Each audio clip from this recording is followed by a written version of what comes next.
Գորաշկն ամեն օր ուղերձների շարք։ Աստված խոնարհներին շնորհք է տալիս։ Մենք շարունակում ենք շարքը, որը կրում է «Երբ ընկճված ես և ուժասպառ» անվանումը։ Մեր նախորդ երկու ուղերձների մեջ մենք ուսումնասիրեցինք աստվածաշնչյան այն կարևոր ճշմարտությունները, որ ընկճված և ուժասպառ եղած մարդկանց միակ օգնությունը Տեր Հիսուսից է և որ Աստված ուժից վեր փորձություն թույլ չի տալիս Իրեն հավատացող մարդու կյանքում։ Սիրելի՛ բարեկամ, կյանքում պատահում են դժվարագույն իրավիճակներ, որոնք անհնար է հաղթահարել առանց Աստծու ողորմության և շնորհի փոխանցած զորության։ 2 Տիմոթեոս 2:1 խոսքում Պողոս առաքյալը գրում է Տիմոթեոսին. «Արդ դու, որդյակ իմ, զորացի՛ր շնորհով, որ Քրիստոս Հիսուսի մեջ է»։ Մեր Տեր Հիսուս Քրիստոսի մեջ է Տեր Աստծու օգնությունը Իր հավատացյալ զավակներին։ Սակայն մի կարևորագույն սկզբունք կա Աստվածաշնչում, որը որոշում է, թե ովքեր են ընդունում Աստծու շնորհի օգնությունը և ովքեր են, որ զուրկ են մնում Տեր Աստծու շնորհի օգնությունից։ 1 Պետրոս 5:5-7 հատվածը. «Բոլորդ միմյանց նկատմամբ խոնարհություն ունեցեք, որովհետև Աստված ամբարտավաններին հակառակ է, իսկ խոնարհներին շնորհ է տալիս։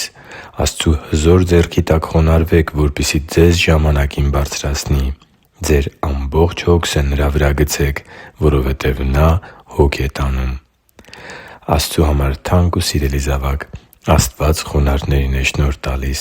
Աստված հպարտներին հակառակ է։ Իսկ խոնարհությունը երևում է մյուս մարդկանց հանդեպ մեր վերաբերմունքի մեջ։ Աստված հոգ է տանում խոնարհների համար։ Աստված խոնարհներին դուրս է բերում ընկճվածության ցանկացած ճգնաժամային իրավիճակից։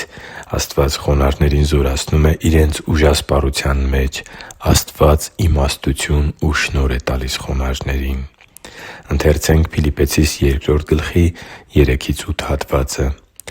«Ոչինչ մի՛ արեք հակառակությամբ և ո՛չ էլ սնապարծությամբ, այլ խոնարհությամբ մեկը մյուսին թող իր անձից ավելի լավ համարի։ Միայն ինքներդ ձեր շահերը մի՛ փնտրեք, այլ ամեն մեկն իր ընկերոջինը ևս։ Թող ձեր մեջ լինի այն խոհեմությունը, որ Քրիստոս Հիսուսի մեջ էր, որ Աստծու բնությունն ունենալով Աստծուն հավասար լինելը հափշտակություն չհամարեց, այլ Ինքն Իրեն ունայնացրեց և ծառայի կերպարանք առնելով, մարդկանց նման լինելով ու կերպարանքով մարդու պես հայտնվելով, Ինքն Իրեն խոնարհեցրեց ու հնազանդ եղավ մինչև մահ, այն էլ՝ խաչի մահը» (Փիլիպպեցիս 2:3-8): Եթե ուզում ես խոնարհ լինել, նայի՛ր Տեր Հիսուսի օրինակին։ Աստված լինելով՝ Նա Իրեն իջեցրեց մինչև ծառայի աստիճանի։ Նա Իր շահը չէր փնտրում, այլ մեր բոլորինը։ Նա այնքա՜ն թանկ գնահատեց մեր անձերը, որ սեփական անձը զոհեց հանուն մեր փրկության։ Աստված խոնարհներին է շնորհ տալիս, իսկ ամբարտավաններին հակառակ է։ Կա՞ն քո շրջապատում մարդիկ, որոնց դու քեզնից ցածր ես տեսնում։ Կա՞ն մարդիկ, որոնց օգտագործում ես քո շահի համար։ Եթե այո, ապա քեզ ապաշխարություն է պետք, որպեսզի խոնարհեցնես քո անձը Տեր Աստծու առջև և թույլ տաս, որպեսզի Նա հոգա քո կյանքի հոգսերը ու թարմացնի քեզ Իր շնորհի զորությամբ։ Աստված ամբարտավաններին հակառակ է, իսկ խոնարհներին շնորհ է տալիս։ Հիշի՛ր, որ դու Աստծո հրաշքն ես, և Աստված սիրում է քեզ։ Շնորհակալ եմ, որ դու կա՛ս։ Սիրով և աղոթքով, Արման Մանուկյան։